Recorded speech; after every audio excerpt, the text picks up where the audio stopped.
Hello and welcome back to my channel. Long time no talk. I feel like this was the last time I uploaded. I think I uploaded 2 weeks ago, which means the last time I actually sat down and filmed anything was probably more like 3 weeks ago.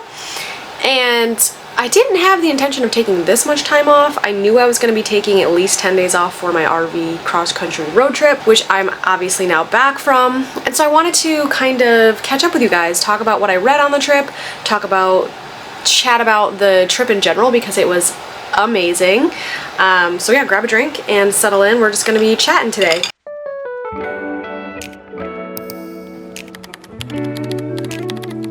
I am drinking, what is this called? It's like strawberry cream Khalifa. It's this drink I saw at Target. You know, like Khalifa, like the milk jug that's like that shaped. Yeah, it said strawberry cream and I had to try it and it's really, really good.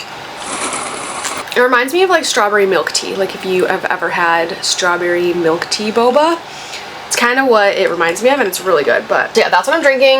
I have on my new t-shirt that I got while in Bozeman, Montana, and I'm obsessed. The main things I was looking for while on this trip for like myself to collect were t-shirts, because I just like needed new t-shirts anyway, and what better way than to get them at special places. Also pins, so I got a pin from pretty much every like big location that we went to, and then I got postcards for other people. And yeah, it was such a great trip. Like I said, it was 10 days. We made a few stops on the way to Colorado, but our first major stop was Colorado. We stayed there 2 nights and we did like Colorado Springs. We drove all the way up to the top of Pikes Peak, which is amazing.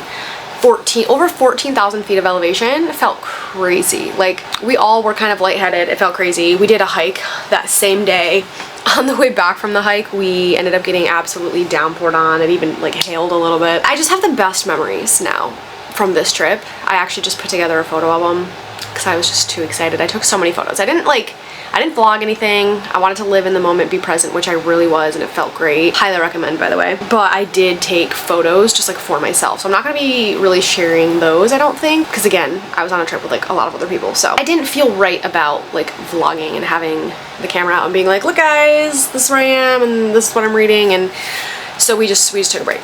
And it was great. It was amazing. But yeah, after Colorado, what did I do? We drove through Utah, and the first place we stopped was Arches National Park in Moab. We didn't really get to explore much of Moab, so I would love to go back there one day and like see more of the town. But we did do a drive-through of Arches National Park, and that was really, really cool.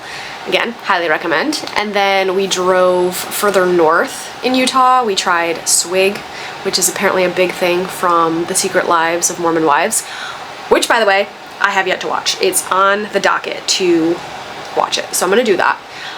But swig was really good. Again, highly recommend. I feel like this was just such a good trip, and like everything we did just was so good, so beautiful. Everything just kept working out, even though we didn't really plan anything ahead of time very much, other than like our major stops. So yeah, I'm just so grateful for the time that we got together on this trip. And then after we drove, we actually stayed one night in northern Utah. I think it was in a town called like Hannah or something on the Duchesne River. Absolutely beautiful. It's so insane to me how in the US you can drive like there, especially out west, you can drive like 5 hours and be in a completely different landscape than you were 5 hours before that. Like, it's wild. But anyway, northern Utah, absolutely beautiful. We didn't really get a ton of time in Utah. We mostly just did Arches National Park, and then we stayed one night in northern Utah. And then the very next morning we just started like shooting towards Montana, which was our final destination. Specifically like the Bozeman area. And let me tell you, Montana is so just wild and beautiful, and I think I like fell in love a little bit. I'm not gonna lie. I loved, obviously Colorado was like breathtaking and I couldn't even comprehend the views of the mountains. And Utah had like its own beauty as well, but there was just something about Montana that felt very wild, wild west, but in like a green way with mountains in the distance. I can't even like, I already am longing to go back, and we're definitely going to go back. Like, we have friends that live near there, and so we're going to be hopefully visiting multiple times. But yeah, absolutely amazing to spend the 4th of July weekend in Montana with friends. They were really gracious and let us stay with them, and that was just so great. And I can't even like gush to you guys enough about how wonderful and how needed this trip was. Like, I could literally cry thinking about it. I feel like I've mentioned maybe briefly in the past that I'm in a bit of a life slump, and I would say I'm still kind of there, like not really knowing what my direction is, what my purpose is, right? And I think we all kind of go through this at times, and we're not gonna get into it in this video. That's not what the purpose of this video is, but I just felt like I really needed this kind of trip, and being present and being in the moment just felt so good. So I need to sit down and reflect and maybe try to bring some more of that like feeling, that wonder and joy of just like being outside and witnessing new things, and being present. I need to bring that more into like my daily life. So that is a takeaway from this trip. But basically all of this yapping to let you guys know that I'm back from my trip. I don't know how much I'm going to be posting. I'm kind of trying to figure out a new schedule for myself of like not only what I want to do, but like how often do I want to be posting? Do I want to just post, you know, like when I feel like it, when it feels natural? That may be the case. So if you do see a little less of me on YouTube, that's why.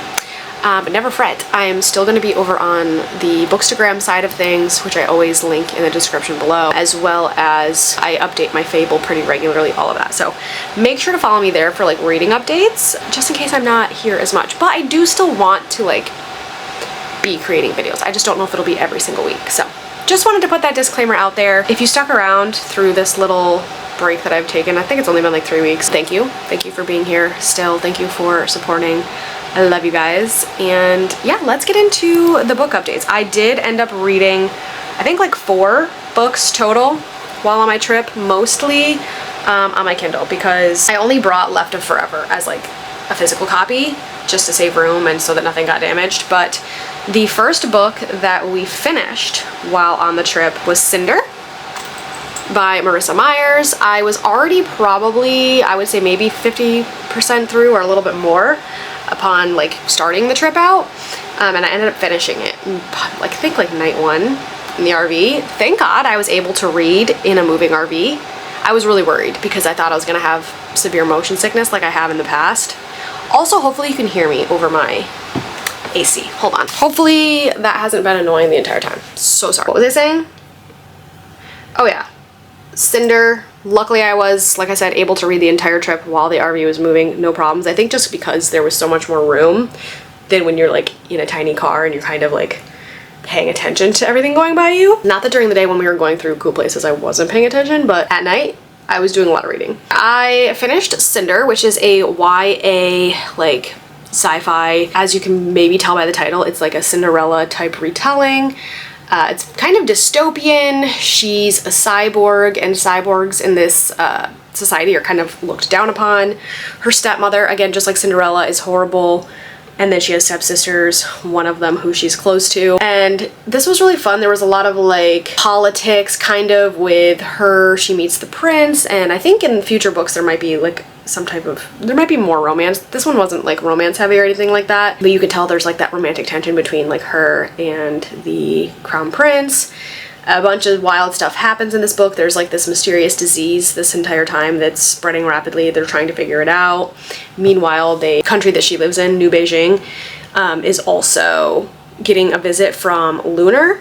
I think that's what's called, Lunar Kingdom, and they literally live like up on the moon. So it's very futuristic, but very dystopian, and you have all these different moving pieces, and it was really fun, easy to read, fast-paced. I wouldn't say it was anything like crazy.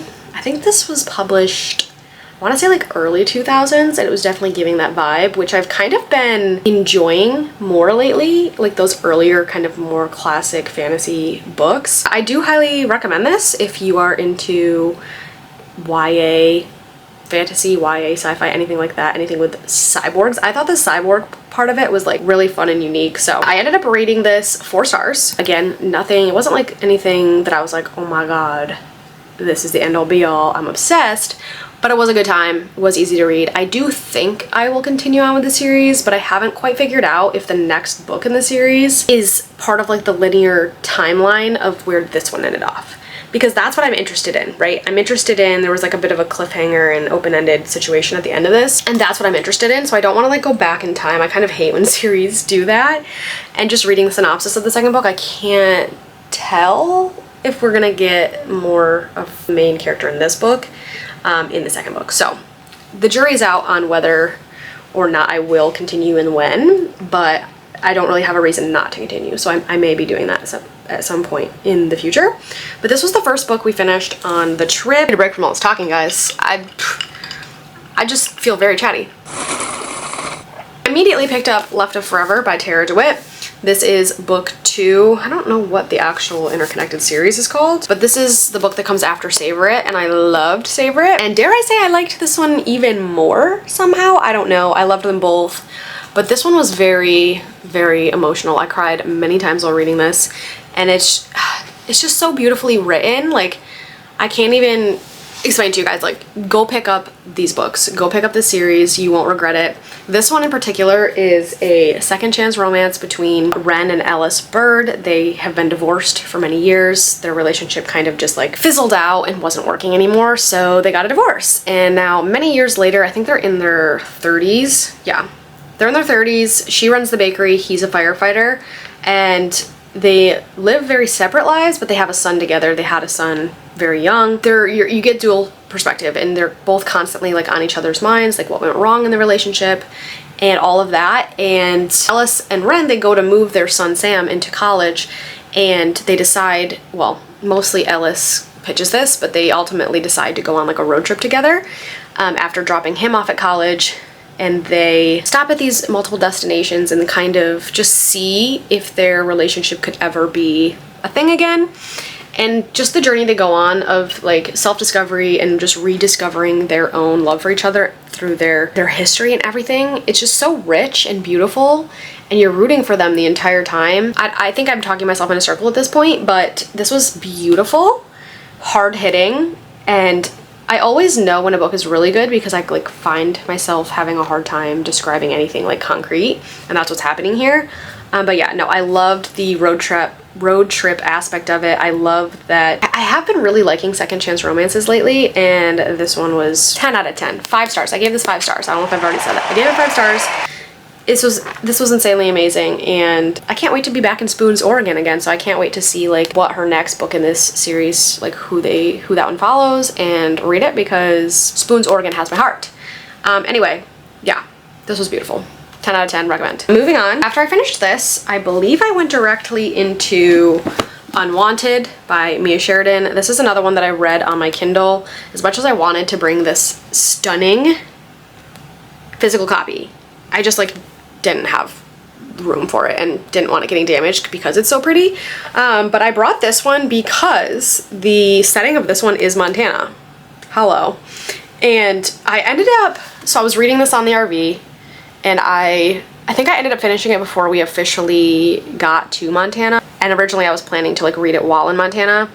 So I messed up a little bit there, but it's okay because getting to Montana and seeing the scenery, and having just read this book, I was really able to visualize everything and kind of be like, get that overwhelming sense of what this book is all about. So this book was very unexpected for me and surprising in that it's a romance, obviously, but I did not realize how heavy the mystery and like the psychological thriller almost kind of aspect would be in this book. This one follows Harper Ward, who's a wilderness guide in her small town of Montana. She kind of like helps the sheriff's office too. Well, in this book, she's specifically helping the sheriff's office to solve a double murder investigation, and their suspect is a man who's like completely cut off from civilization. He lives out in the middle of Montana in the woods, like by himself in this tiny cabin, and he's known as Lucas, but the more, I'm kind of reading off the back here but also using my own words, obviously the more she learns about him, like the more intrigued she becomes. She's helping with this investigation, and she just starts to realize as she gets to know him more and more how different he is, obviously because he's been cut off from civilization, but also how that's not necessarily a bad thing. Like, he's such a good person and sees the world through completely different eyes, and is like very intelligent, even though he's essentially had to kind of raise himself. And the craziest thing about this book, again, with that like psychological thriller aspect, as the mystery unraveled and we kind of found out what happened to him and like why he's out there and how it all ties together with this double murder investigation, and also some secrets and some things from Harper's past, as that kind of all starts to weave together, I just was floored. My jaw was on the floor. I was like, wow, this is so refreshing. This is so much different than most of the romance that I read, because most of the romance I read doesn't really have a huge mystery, suspense, am I saying that weird? Suspense? Whatever. Suspense, thriller aspect to it, but this like at points had my heart racing. I loved it. I loved the romance. I thought the romance was very, very sweet and very, again, different and unique, being that this man is like sequestered by himself out in the middle of nowhere, and so he's become this completely different person than you see in most MMCs, and I ate it up. I absolutely loved it. I ended up giving it 4.5 stars because I do think the end and some of the twists and some of the wrap-ups were a little bit almost like too contrived, and I get it, like obviously it's contrived because it's fiction, it's a book, like there's a person sitting here literally contriving these things, and yet it almost at times felt too good to be true, if you know what I mean. Like, do you ever have that happen where you're reading a book and you're like, this is tying up a little too perfectly? That's kind of, I guess, why I just knocked half of a star off. But even with that being said, I am still thinking about this book. I finished this probably like a week ago at this point. I'm still thinking about this book. This is one that will stick with me. I loved these characters. I loved the setting. I loved the mystery aspect. It felt so new and different and refreshing, and again, highly, highly recommend. This was also the first book I've ever read by Mia Sheridan, so I'm excited. I'm excited because she has another book in this series coming out, and I think in August, and that one's called Unnatural, and it has like a very fall-esque cover, and I get the vibe that all of these books in this series are going to be kind of nature related, mystery related, just kind of a different vibe, like this one. So very excited. Recommend again. I feel like all the books I'm talking about today, I am recommending to you because they were all great. I like could not have chosen better books for my road trip. I mean, Left of Forever was a road trip, and I was on a road trip. This one set in Montana, and then I went to Montana. Like, perfect. The last book that I finished out the trip with, well, I started it on the trip and then I finished it like a couple days after we got back. Direbound by Sable Sorensen. This one I do not, Cinder I don't own a physical copy of, and this one I don't own a physical copy of. And I think Direbound is not even out in the US, like as a physical copy yet. Correct me if I'm wrong. This was also really, really fun. I will say it was slow to start for me. It took like maybe a good 20-ish%. Hello? Focus. It probably took like a good 20-ish% or so for me to actually feel grabbed by this story and like into it and addicted to it. So there's that. It was kind of a slow start.